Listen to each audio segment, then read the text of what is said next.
Hey guys, almost through the semester. Today we're talking about voting campaigns and elections, and don't forget that your fourth quiz has been posted. Please email me if you have any questions. Next week is spring break, and we'll have a week where we talk about media, power, and political communication, and that's your last lecture. So you'll have to hear me 2 more times. Your final day of class, April 25th, is when your essay is due, and that is when your third and final exam will be posted.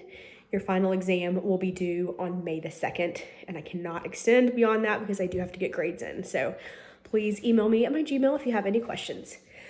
All right, 2 more to go, guys. All right, today we're talking about voting campaigns and elections. In 2016, something that's only happened 4 times in history happened for the second time in 20 years, which was a candidate who had trailed in the poll averages for the entire cycle, continued to trail in popular vote, was about to win the presidency.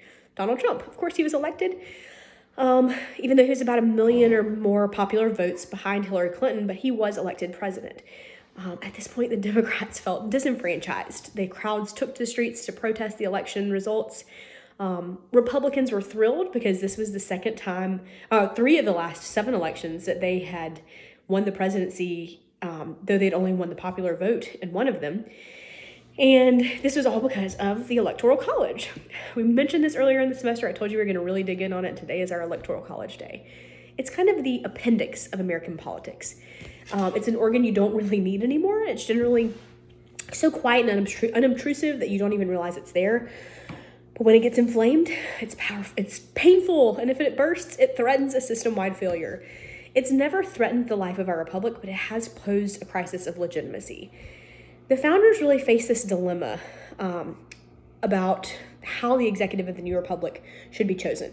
In the days after Shays' Rebellion, the founders were full of doubt about the wisdom that the people could be counted on to exercise when voting for a national leader. Direct popular election of the presidency felt really risky. They couldn't pick someone they could pick someone who maybe wouldn't demonstrate the wisdom and stability necessary. But the alternative of giving Congress the ability to choose, like in the parliamentary system, meant doing away with the cherished principle of separation of powers. So they came up with something called the Electoral College that seemed to be one of those compromises that worked really well for them throughout the Constitution writing process. The electors would be chosen at state level, originally by the state legislatures who'd been elected by the people, and eventually by the people themselves. The number of electors awarded to each state would be based on the total number of representatives that state had in Congress, which is House plus Senate.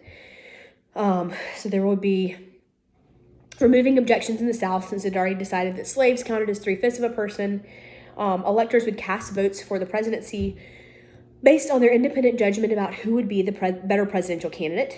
And in Federalist Number 68, Hamilton wrote that a small number of persons selected by their fellow citizens from the general mass will be most likely to possess the information and discernment requisite to such complicated tasks. Since our founding, our ideas of democracy have changed. We don't usually see the people as a threat anymore, right? Not a threat to the stability that the founders worried about. We have introduced more popular control into the political process. We amended the Constitution, so now we directly elect our senators when they were once chosen by the state legislators. So now our entire Congress is directly elected by the people. The Electoral College has evolved a little bit. In the early 1800s, the state figured they would have more leverage if, rather than voting independently, all of their electors voted the same way. So they began casting votes for the popular vote winner in each state, and their founders felt this violated the check provided by independent electors, and they were dismayed. So by the late 1800s, all states were choosing their electors by popular vote. Even with electors popularly chosen, the matter of how to distribute them remains, and that too is up to the state. Today, all but 2 states give all their votes to the popular vote winner in their state, and Maine and Nebraska use a system based on congressional districts. So when you're looking at voting returns, Maine and Nebraska may look different on the map than other states. Ironically, the winner-take-all distribution of electoral votes generally exaggerates the advantage of the winner, turning even a slight popular vote lead into a landslide in the Electoral College. In 2000 and in 2016, it had different and almost anti-democratic consequences. Hillary Clinton said of Al Gore's loss in 2000, "I believe strongly that in a democracy, we should respect the will of the people. And to me, that means it's time to do away with the Electoral College and move to the popular election of our president. In 2012, Donald Trump called the Electoral College a disaster for democracy. Then it won him the presidency. We've proposed changes, including creating contracts among the states, controlling at least 270 votes. Then they could cast their votes for the popular vote winner. This was enacted in 11 states, but it's only pending and the Electoral College still remains. Why do we still have this archaic institution whose original purpose has been lost to history? What's at stake in keeping it? We really pride ourselves on democratic government here, but we have this love-hate relationship with politics, with the idea of campaigns, and with the idea of voting. A lot of citizens believe that elections don't accomplish anything, that elected officials ignore the wishes of the people, and the government's rigged to benefit the elite at the expense of the many. Only about half of the eligible electorate vote. That's bad. I think voting is super duper important. If there's one thing you learn from me is that I really think you should vote. The minute you're able to go register, please go register and go vote. When we want to choose a leader to make a decision, to pick the captain of a football team, decide where to eat dinner, our first instinct is to call for an election. Some other ways of deciding would maybe be picking the oldest, the wisest, the strongest, holding a lottery, asking for volunteers. But Americans almost always prefer an election, so we have a lot of elections. Voting in a democratic society is a nonviolent means of political change. Up until the last 100 years, it was virtually unimaginable that the average citizen would have any say in who would govern. Leaders would be chosen by birth, by the church, by military might, but not by the mass public. Real political change was usually ushered in with violence and bloodshed. Americans and other citizens in the world are now buying into the narrative that the government with the consent of the governed is superior to government imposing on unwilling subjects, and that the political change is best accomplished through the ballot box rather than a bloody battlefield. The mechanism that connects these citizens with their government is elections. Elections are an amazing innovation. They provide a method for the peaceful transfer of power. Radical political changes can take place without any blood being shed, which would have really confounded most of our political ancestors. But how much power should citizens exercise over government? Elite theorists believe that citizens should confine their role to choosing among competing elites. Pluralists think citizens should join groups that fight for interests in government on their behalf. Participatory Democrats call for a more active and direct citizen involvement in politics. Each of these views have consequences for how elections should be held. How many officials should be chosen by the people? How often should elections be held? Should people choose the officials directly or through representatives? How accountable should people be to who we elect? Who should be allowed to vote? The founders had two minds. The Constitution reflects their fears that people could not reliably exercise wise and considered judgment about politics, so the founders built a remarkable layer of insulation between the national government and the will of the people. The president was to be elected not directly by the people, but by an electoral college, which was expected to be a group of average than wiser men, wiser than average men, who would use prudent judgment. The electoral college is an intermediary body that elects the president. At the time, only the House was popularly elected. The founders thought the government needed support of the masses, but they couldn't afford to be led by what they thought was the short-sighted and easily misguided judgment of the public. The functions of elections. Elections fulfill a variety of functions. Selecting leaders, giving direction to policy, developing citizenship, informing the public, containing conflict, legitimizing and stabilizing the system. Are elections the best way to choose a wise and capable leader? Can we trust an average citizen to make a wise choice in the voting booth? A lot of critics focus on the other side of the equation. Democratic elections often fail to produce the best leaders because the electoral process scares off some of the most capable candidates. Running for office is hard, expensive, and bruising. The simple truth is that elections only ensure that the leader chosen is the most popular on the ballot. There's no guarantee that the best candidate will run or be chosen. It's only partially about choosing able leadership. Elections are intended to keep leaders responsible to the concern of the governed, and they can be voted out if voters are displeased. Citizen development. Participation in government is valuable for citizens in elections, and because citizens need to feel fulfilled and effective. When people are unable to participate in politics, their sense of political efficacy fails. This is a citizen's feeling of effectiveness in political affairs. People who participate more feel more powerful and have a higher sense of political efficacy. Informing the public. Another important function of elections is to educate the public. Despite the circus of a campaign is a time of deliberation when alternating viewpoints are aired so openly so that it can judge truth and desirability of competing claims. We probably know and understand more about our government because of our electoral process than we would know without free and competitive elections.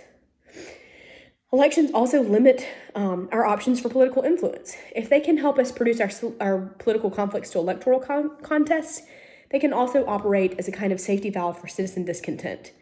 There's always a way for unhappy citizens to vent their energy. Elections can replace parties, but they don't fundamentally alter the underlying character of the system. Legitimization and system stability. It's important for an election to make political outcomes acceptable to participants. By participating, we implicitly accept and thereby legitimize results. The genius here is that the participation tends to make political results acceptable even to those who lose. Most people who lose shrug their shoulders and wait for their next chance to vote. What if we don't vote? Does it matter? Would election outcomes be different if non-voters were to participate? Would higher levels of non-voting indicate that democracy is not healthy? It's unclear whether it would benefit one party or other if more people voted. Non-voters are quite responsive to short-term, non-voter preferences are really responsive to short-term factors. So they don't disproportionately prefer the winning candidate. Low turnout might not affect who wins an election, but elections do more than simply select leaders. Non-voting can influence the stability and legitimacy of democratic government. The victor has to govern the country, but as little as 25% of the eligible electorate may have actually voted for the winner. When the majority of the electorate sits out of the election, the entire government process may begin to lose its legitimacy in society at large. Even without being well-informed and following a campaign closely, Americans still can cast intelligent votes, reflecting their best interests, but barely half of the adult population votes. Should ill-informed voters stay home? How easy should we make voting? One factor with a significant impact on whether people exercise their right to vote is the legal obstacle course they face. We have a lot of election rules that determine who can vote and how easy it will be. We have regulations that put a brake on voting participation by making you register. This is the process, regulating the electorate here. It's a process of setting rules that can define who can vote and how difficult or easy it will be to cast a ballot in an election. Even people who are deeply committed to democratic norms debate whether voting ought to be made so easy that uninformed voters go to the polls. Some people think that voters need to pass some minimum threshold of involvement in the form of some hurdles, in the form of some registration laws and limiting voting opportunities. This helps weed out who don't know as much about the issues or candidates they're voting for. Who should be encouraged to vote? It's not so much what's good for democracy as a whole as to what's beneficial to each party. The debate has become how easy it should be to exercise one's right to vote, being fought over philosophical grounds about the nature of a democracy, which has become a partisan power struggle. In 1993, Congress passed the Motor Voter Act, which was legislation that allows citizens to register to vote at the same time you apply for a driver's license or another state benefit. Each reform has marginally increased the numbers of people voting, but the results as a whole have been kind of disappointing. There have been constitutional amendments that set fundamental voter protections based on race and gender and age. Legislation like the Motor Voter Act, it's the law of the land. The Constitution also gives states the primary responsibility for determining how an election is held. Some state laws have passed laws that require various forms of identification and that cut back on early voting and things like that. Political observers worry about the extent of non-voting in the United States. When people don't vote, they have no choice in choosing their leaders, and their policy preferences aren't registered. They don't develop as active citizens. Some observers feel that this abstention signals an alienation from the political process. Of course, older citizens vote at higher rates than younger ones, and gender differences also are important. Women vote at higher rates than men. The likelihood of voting goes steadily up with education and income. Voting varies dramatically, and it's important to different citizens. For some, it's a significant aspect of your identity. 87% think it's very important, but only about half of that actually vote. If we do vote, a number of considerations go into our decision, including our partisan ID, social group membership, gender, race, ethnicity, stance on the issues, evaluation of how well the government's doing, opinion of the candidates. Deciding whether and how to vote is very complex. Some of the lower vote turnout is accounted for by changes over time in philosophical attitudes or attitudes toward politics. If people feel government's corrupt or the system is rigged and it won't make a difference, they won't vote. Voter mobilization is a party's efforts to inform potential voters about issues and candidates to persuade them to vote. This is GOTV, get out the vote. making phone calls, knocking on doors, supplying rides to the polls. Both parties invest heavily in getting out the vote efforts that have led to increased participation in elections. But some of the decline is due to larger societal changes. Social connectedness, citizens' involvements in groups and their relationships in their communities and families.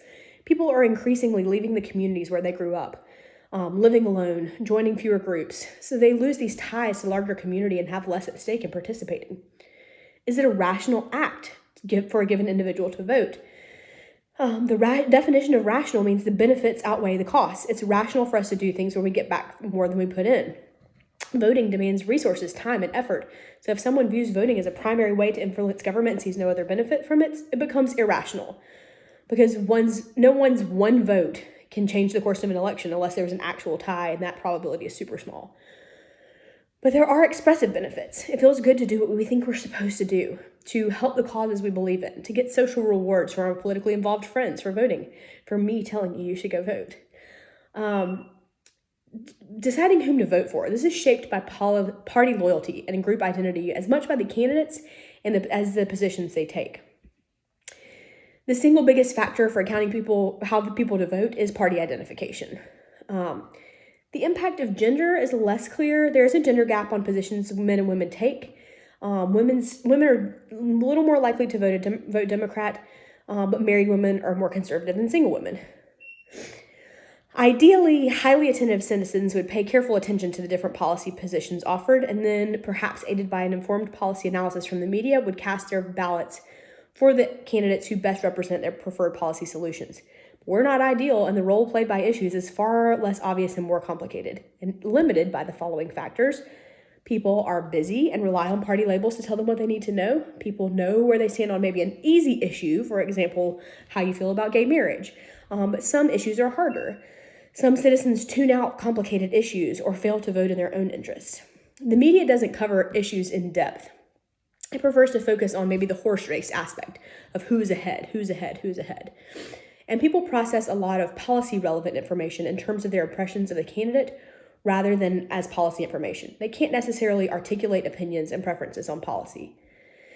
The idealized model of policy voting is prospective voting. Prospective voting is basing your voting decision on well-informed opinions and considerations of the future consequences of a given vote. Basing your decision on what's going to happen in the future if you vote for a candidate. Most voters supplement their spotty policy information with the evaluation of how they think the country is doing. This is retrospective voting, basing your voting decision on a reaction to a past performance, approving of the status quo, or a desire for a change. Reagan asks, "Are you better off now than you were 4 years ago?" And politicians have been rephrasing that question ever since. This is kind of an easy decision to make. You only have to think, how have things been going as a guide to whether to support the current party in power.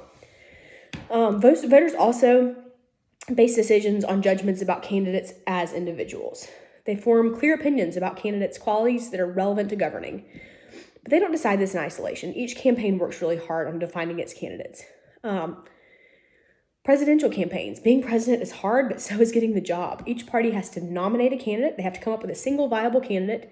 How the candidate's chosen will determine the sort of candidate they'll be. In politics, the rules are always central to shaping the outcome. Pre-primary season. So there are several crucial steps between the wishful thinking and actually running for the nomination. If you're thinking about running for president, you're going to test the waters unofficially, talk to friends, and do what's called an invisible primary. These are early attempts to raise money, to line up campaign consultants, to generate media activity, to get commitments for support even before candidates announce they're running. If that goes well, they'll file with the Federal Election Commission to set up a committee to receive funds. They'll form an exploratory committee, which is a committee formed to determine the viability of one's candidacy for office. It takes a lot of money for a candidate to win or to be taken even seriously. So those are the pre-primary funds are more likely to win. The potential candidate must use the pre-primary season to position himself as a credible prospect with media. Usually both parties' nominees have held prominent government office and have had some media credibility. Incumbents have had a large advantage here. And the official announcement of candidacy. Promises are made to supporters, agendas are set, media attention is captured, and process is underway. The fight for the nomination takes place in what's called a state party caucus or in a primary. A caucus is a local gathering of party members to choose a convention delegate, and a primary is an election by which voters choose convention delegates committed to voting for certain candidates. Any registered voter can vote in an open primary. A closed primary is a primary election where only registered party members can vote. State primaries also vary the times at which they're held. A lot of states engaging in what's called front loading, which is scheduling primaries early in the primary season. South Carolina has a really early one. Primary campaigns involve a lot of speeches, TV ads, a lot of social media information, but debates here are key. They're televised nationally, and the entire country gets exposure to each party's candidate. Front runner. This is, of course, your leading candidate and expected winner of an election. Early front runner status garners a candidate a lot more media coverage. Momentum is the widely held perspective that candidates are going to gain electoral strength. A campaign wants to define its candidate in the best terms and give the impression of momentum, the idea that they are on a roll, that polls and primary victories and all findings are coming up their way, but this has to be backed up with performance. So then there's the convention. Since 1972, delegates attending the National Convention have not had to decide on who the party's nominees would be, but there are two official actions that take place at conventions. The parties hammer out and approve their platforms, and the vice president is officially named. The choice is up to the presidential nominee, and this is usually somebody made to kind of balance out the ticket ideologically, regionally, gender, expertise. After the candidates are nominated in the late summer, there's a short break before the fall campaign where the real campaign begins. The goal of each side here is to convince supporters to turn out and who's going to get the undecided voters to choose its candidate. Swing voters. These are the approximately 1/3 of the electorate who are undecided at the start of the campaign. The logic is that to win the general election, campaigns move away from the sharp ideological tone used to motivate the party in primaries and to run to the middle by making less ideological appeals. The presidential election is not a national race. It's a race between the candidates in each of the 50 states and in D.C. The reasons for the Electoral College's existence seems to outdate sometimes, but it drives campaign strategy. The Constitution provides for each state to have as many electoral votes as it does senators and representatives in Congress, like I mentioned earlier. And the 23rd Amendment gave D.C. 3 electoral votes. So there are 538 in total. So we have 435 members of the House, plus 100 members of the Senate, plus 3 from D.C., so that's 538. The importance of the Electoral College is that in all states but Maine and Nebraska operate on a winner-take-all basis. So the winner in California, even if he or she has less than a majority of the popular vote, wins all 55 electoral votes. The loser may have won 49% of the popular vote, but they get nothing in the Electoral College. So it's possible for the popular vote winner to lose in the Electoral College, which has only happened 3 times in history. And usually the opposite happens. The Electoral College generally exaggerates the candidate's victory. The rules of the Electoral College give greater power to some states than others. All state gets at least 3 votes in the Electoral College means that citizens in the smaller populations states get greater representation in the Electoral College. There have been a lot of legislation introduced to reform or abolish the Electoral College, but it's probably never going to be changed. All right, so now who's going to run your campaign? Most presidential campaigns are led by an amateur, a nationally prestigious chairperson who can serve as an advisor and assist in fundraising, but the real work is done by the professional staff that's being hired. Some jobs include not only the well-known ones of like campaign manager and strategist, but then there's somebody who does opposition research, which is the investigation of an opponent's background for the purpose of exploiting a weakness or undermining credibility. Modern campaign must be able to control the flow of information, so opposition research has become a central part of elections. Candidates also need advance teams to plan and prepare their travel agendas, to arrange for crowds to greet candidates at the airports, to reserve accommodations for the press. You need staff for fundraising. You need candidates to have a legal team. Campaign consultants are required to provide technical services. And the effective campaigns begin with a clear understanding of how the candidate's strengths fit with the context of the time and the mood of the voters on which the campaign narrative is built. The issues matter to voters as they decide how to vote. There are 2 kinds of issues to consider when planning a strategy: balance issues and position issues.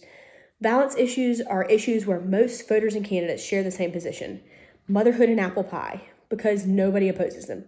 Everyone is for a strong, prosperous economy, for America being respected around the world, for fighting terrorism, for thrifting government, for a clean environment. Everyone opposes crime, drug abuse, government waste, political corruption, immorality. Position issues. These are issues where the parties differ in their perspectives. And solutions. You have two sides of things, like abortion. There's pro-life and pro-choice. Most candidates have a hard time deciding on position issues. A clear stance means they may make some friends, but they also may gain some enemies. Realistic candidates try to avoid being clearly identified with the losing side of an important issue. When a candidate does take a stand, the other side often uses this against him as what's called a wedge issue. This is a controversial issue that one party uses to split the voters in the other party. And then there's what's called issue ownership, which is the tendency of one party to seen as being more competent in a specific policy area. Balance issues are safe, so candidates stress them often, and they also focus on position issues that their party owns. So the real campaign is about what issues need to be considered.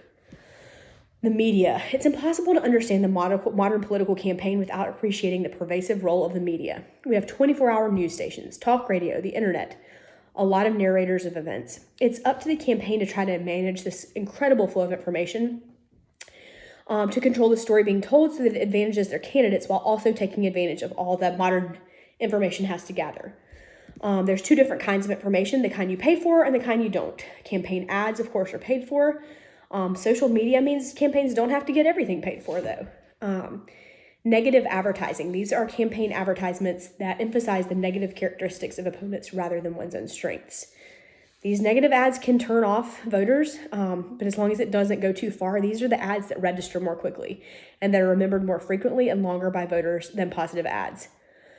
Campaign coverage is really expensive. So campaign's goal is to maximize opportunity for free coverage while controlling as much as possible the kind of coverage that it gets.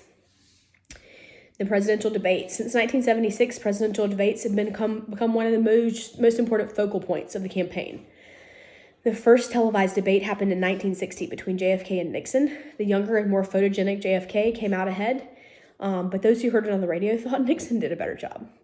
Leading candidates find it less in their interest to participate in a debate because they have more to lose and less to win. So they take place on a sporadic basis for a while. But more recently, media and public pressure have all but guaranteed that at least the major party candidates will participate in debates. Third-party candidates lobby to be included, but rarely are.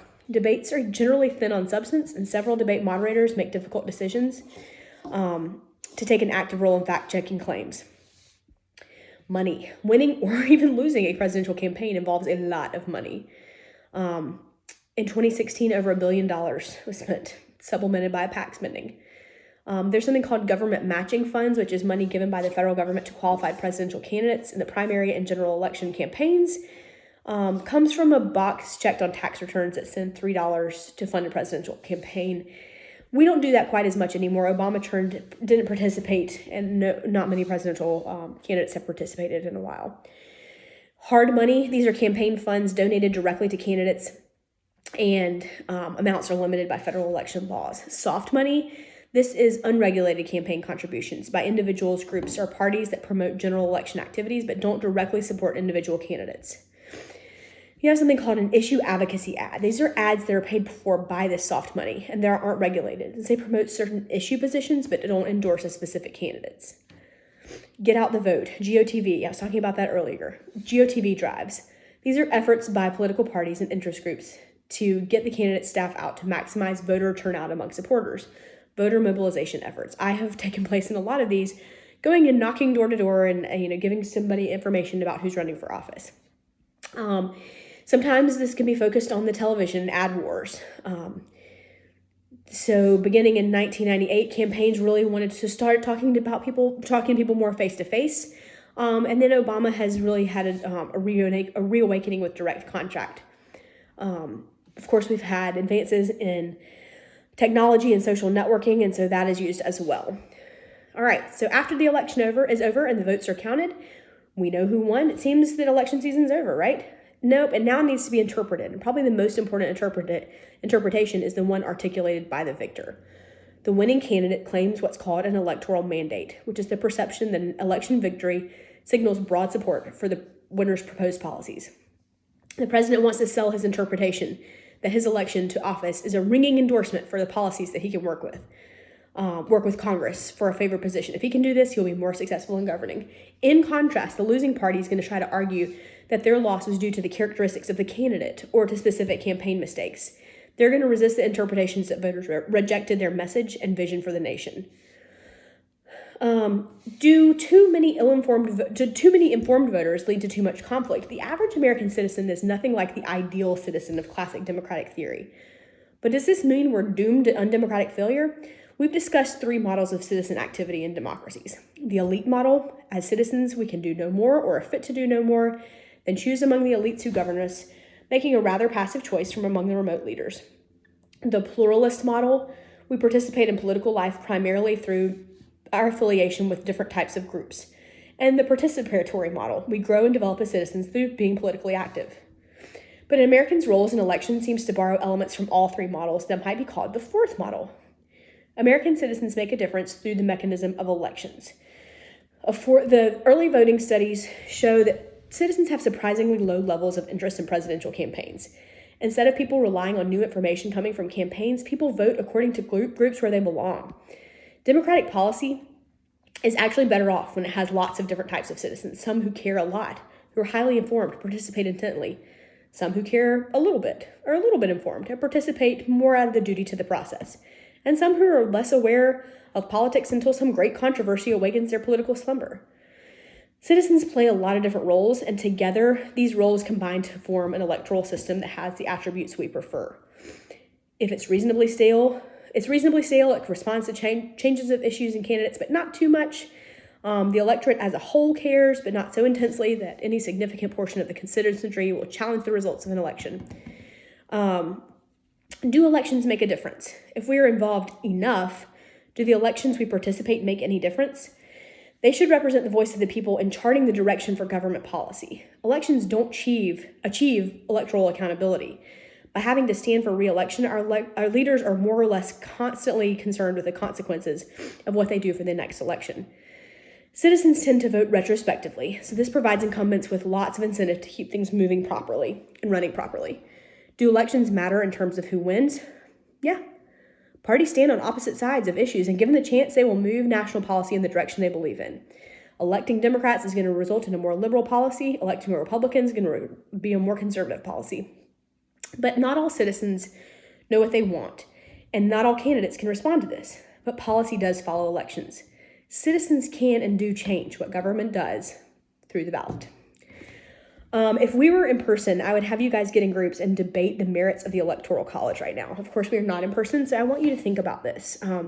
We've talked about the Electoral College, and I just want you to think about whether or not we think it's still a good system to have.